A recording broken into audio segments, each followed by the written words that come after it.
When my mum was 8 years old, the Swedish Women's Film Association was established to fight misrepresentation of women in film. At 23, she moved from Sweden to France to become a nurse, where she experienced harassment daily. At 28, she moved to the UK, where she met my dad. At 30, she married my dad and moved back to his hometown in Northern Ireland. From a young age, as a young girl, I've always had different experiences living between Northern Ireland and Sweden. My siblings and I were often seen as shy, antisocial, and almost rude because it was just because how we grew up in a Swedish household. When we were in Sweden, it wasn't strange at all. We come from a reserved family, and like others in the country, we don't see the need for small talk unless it is useful information. But growing up in Northern Ireland, I had to remain reserved in a less ideal way. Coming from a religious family, I couldn't do, say, or wear certain things. And as I moved away from there, I felt that I was able to allow myself to be the person I wanted to be without permission, rebelling against the ideal image that they gave me, having piercings, tattoos, and even colouring my hair pink. Not only did I rebel against the image that my religious Northern Irish family gave me, but I feel that I have almost rebelled against the image of the typical Swedish beauty, skinny, blonde hair, and blue eyes. As far as Swedish stereotypes go, one thing I am very proud of is our classic Nordic noir films, and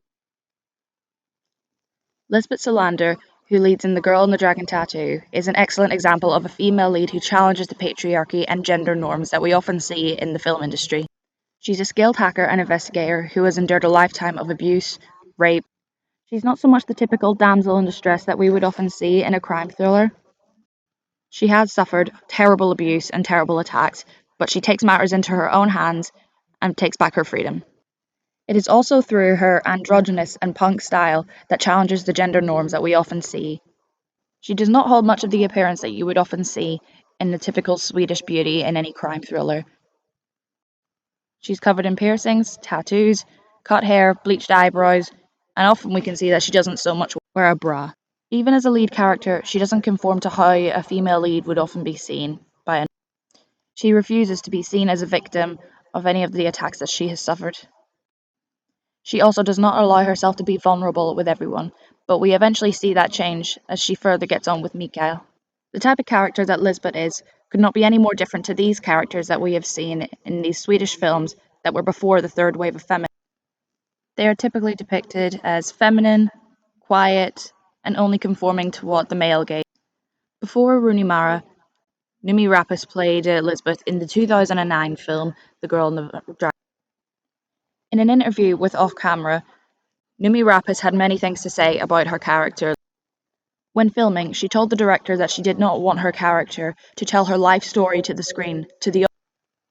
She said that you should not underestimate the audience and be able to tell that Lisbeth.